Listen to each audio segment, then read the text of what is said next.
Estamos de regreso aquí en Arica Informa junto al director de la Dirección de Desarrollo Comunitario de IDECO, don Paolo Llévenes Arevalo. ¿Cómo está, director?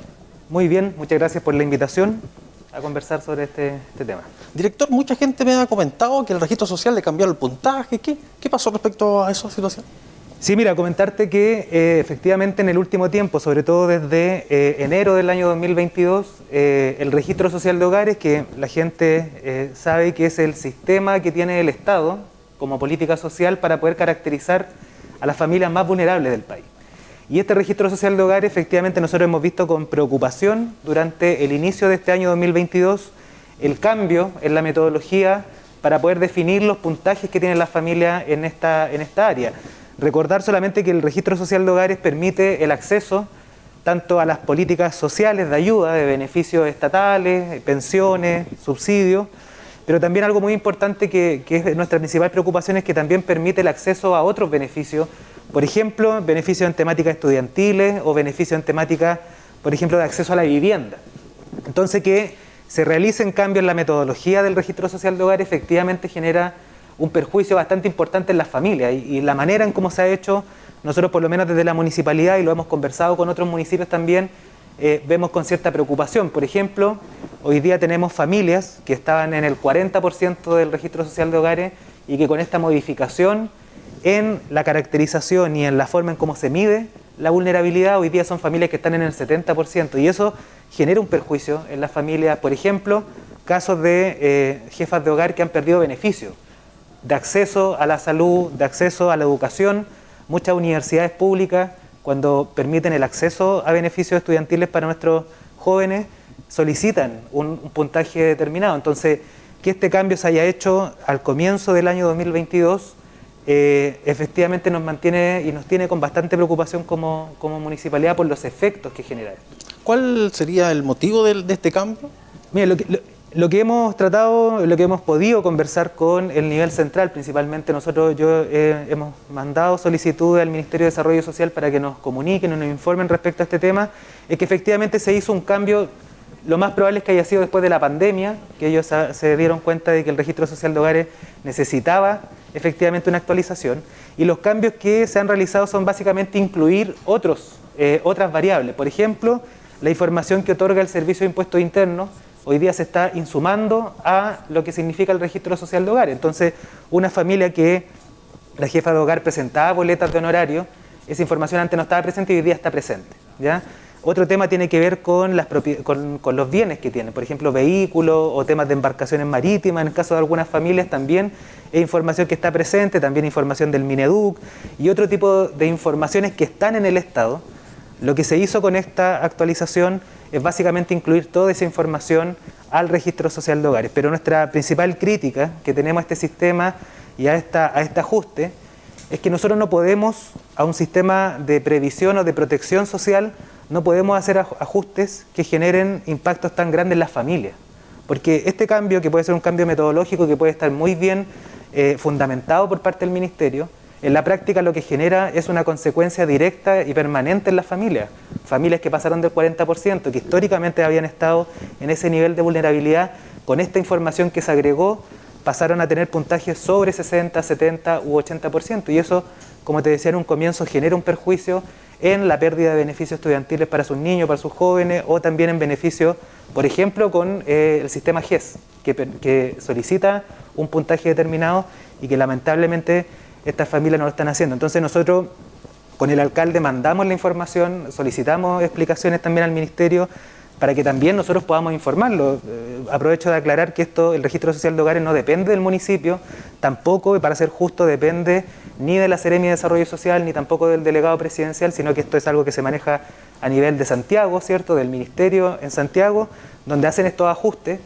Pero, como te decía, nuestra principal crítica es que esto genera una consecuencia y nosotros estamos en contra, incluso que se esté haciendo en un gobierno que está terminando su periodo y que, me imagino, y lo vamos a hacer con las nuevas autoridades, le vamos a pedir al nuevo gobierno entrante y sus autoridades que revisen estos cambios que se hicieron al registro social de hogares para que no generen una consecuencia, incluso, que es lo que busca, en definitiva, una política social busca responder, ¿cierto?, que es darle soporte, darle apoyo a las familias que no tienen los recursos necesarios para poder garantizar educación, salud y otro tipo de beneficios para su familia. ¿En mi idea o no, esto no se comunicó y la gente lo tomó así como de sorpresa todo lo que estaba pasando y muchos entraron al registro y comentaron, me subió por qué el puntaje, no sabían mucho la situación? Mira, qué bueno que lo mencionas, porque efectivamente nosotros durante las primeras semanas del año, nosotros en Dideco tenemos el equipo, por lo menos a nivel comunal, que ve todo este tema de registro social de hogares. Y durante esta semana hemos recibido, sin mentirte, cientos de reclamos de jefas de hogar que al momento de actualizar su registro social de hogar o de pedir un certificado se dieron cuenta que ya no tenían el 40% del año pasado, sino que le había subido automáticamente al 60%. Entonces también nosotros hemos tratado de hacer una especie de educación cívica con la gente, porque efectivamente, no sé, me llegó un reclamo de que había sido acá en Arica que se había cambiado el puntaje. Nosotros no tenemos capacidad para cambiar los puntajes. Nosotros solamente hacemos la gestión de pedir los antecedentes y eso se remite al nivel central. En Santiago están las personas que hacen estos cálculos. Y eso es un poco nuestra crítica a este gobierno, porque tampoco se han clarificado cuáles son los criterios que se están tomando. Sabemos la información que se sumó al sistema, pero no sabemos cómo esa información se pondera para que efectivamente a una familia, a una jefa de hogar que estaba en el 40%, que no tiene trabajo o que está con 3 o 4 niños en la educación, le haya subido al 70% en la actualidad. Por ejemplo, las pensiones de alimentos. Es una información que se está sumando hoy día al registro social de hogar y sabemos lo sensible que son los temas de pensiones de alimentos. Hay cosas familiares detrás, hay incluso procesos de mediación con tribunales de familia que ahora se suma al registro social de hogares. Es una situación que a nosotros nos parece por lo menos digna de poder revisar, ¿cierto? Y de poder ver si es que es factible mantener estos cambios, si es que están afectando a tanta gente. Nosotros hemos estado hablando con otros municipios, se está dando esta situación en otros municipios, en otras comunas, de estos cambios en los puntajes. Y como te digo, eso finalmente afecta. Hoy en día la gente está postulando, por ejemplo, a beneficios estudiantiles en las universidades y estamos viendo que mucha gente está perdiendo esos beneficios por haber subido su puntaje. ¿A cuántas familias ariqueñas más o menos podría estar afectando esta situación? Me imagino que no son todos los que están en el registro social de hogares que pertenecen aquí a la región de Arica y Parinacota. Claro, eso es bastante variable, porque como conversábamos, las variables que se sumaron, o los criterios, los indicadores que se suman, pueden generar cambios bastante heterogéneos. No es tan fácil saber al 50% de la población de Arica que está en el registro social de hogares le afectó esto.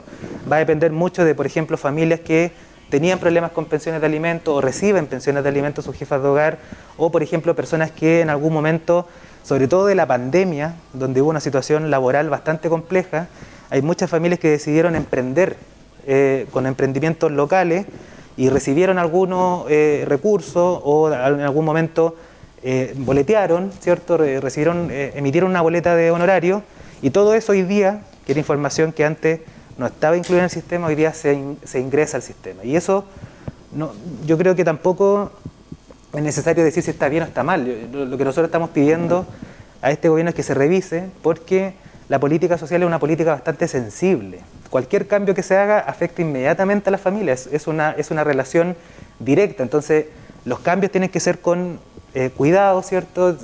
Tenemos que tratar, o el gobierno de alguna manera, el ministerio tiene que tratar de que los cambios afecten lo menos posible a las familias, porque precisamente lo que busca una política social es entregar el soporte a las familias más vulnerables del país. ¿Usted piensa que las variables deberían haber sido paulatinas, un poquito más calmadas en vez de todo de Así es, yo conversaba con un director de Dideco de otro municipio y efectivamente concordábamos en aquello. O sea, si es necesario actualizar, yo creo que no estamos en contra de que se actualice, de que se mejore. Nosotros con el alcalde Gerardo Espíndola hemos sido bien críticos, porque en la pandemia nos dimos cuenta de que el registro social de hogares quedó bastante complejo. Era difícil entregar ayuda de emergencia en una pandemia con criterios tan definidos. Entonces, yo creo que es importante poder hacer esta actualización. No cuestionamos aquello, pero sí solicitamos cierto proceso mucho más llevable en el tiempo. O sea, que no sea solamente de un momento a otro que se ingresan nueve variables nuevas al registro social de hogares, porque efectivamente afecta. Y esto hay que hacerlo de manera paulatina, de manera de ir revisando también qué va generando en las familias, pero hoy día la realidad es que tenemos muchas familias de Arica. Me imagino que a medida que vayan pasando las semanas vamos a ir catastrando, ¿cierto?, a cuántas familias esto afectó, pero sí se están generando cambios en el puntaje y eso evidentemente es de preocupación, por lo menos para los municipios. Nosotros no definimos la política social, pero sí estamos constantemente trabajando con las comunidades para poder otorgar los beneficios que mejoren la calidad de vida de los vecinos. Director, ¿cuál piensa usted que es el compromiso que tiene Dideco con la comunidad ariqueña, sobre todo en este tiempo que está medio complicado de pandemia y todo lo que se viene? Bueno, nosotros en la pandemia, por lo menos en la municipalidad, entregamos un soporte bastante importante, sobre todo a las familias que estaban quedando cesantes por la pandemia. Estoy pensando ferias libres, gente que, por ejemplo, los tíos del furgón, ¿cierto?, los transportistas escolares que también quedaron sin trabajo. Buscamos las maneras de cómo poder otorgar ayuda y ahí se conecta un poco con lo que estábamos conversando. Hay muchas familias que antes de la pandemia tenían una buena situación económica. Una buena situación económica, no era necesario optar al pilar solidario o optar a un registro social de hogares, y que producto de la pandemia, producto de la pérdida de trabajo, ellos efectivamente tuvieron que buscar ayuda en el Estado. Y ahí nosotros entregamos varias ayudas, no tan solo a la población vulnerable, sino que también a la clase media, esa clase de trabajadores que se quedaron sin trabajo, que tenían una buena situación, pero que hoy día requerían una ayuda, ¿ya? Y son varias las iniciativas que hicimos en pandemia. Entregamos los recursos que nos entregó el nivel central, particularmente en estas remesas que se le hacen a la municipalidad, se entregó todo en distintas ayudas, pero yo lo que destacaría es que también nosotros nos dedicamos en la municipalidad a poder organizar un poco la solidaridad que había en los barrios. Mucha gente quería ayudar, pero era necesario poder organizar eso. O sea, algunos vecinos se van a encargar de la alimentación, otros se van a encargar de generar recursos, porque las crisis económicas y las crisis sociales son difíciles de abordar. No es fácil, nadie está preparado, ningún dirigente social, ni la misma comunidad.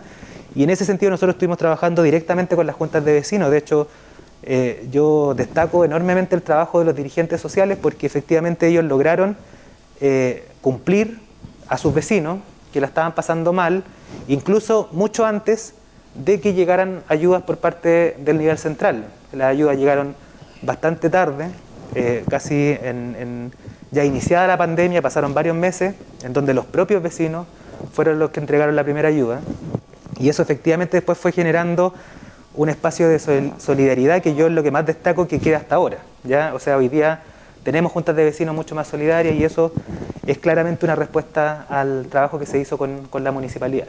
Director, muchas gracias por haber acompañado. Muchas gracias a ustedes también. Hacemos un alto en las noticias y ya estamos de regreso.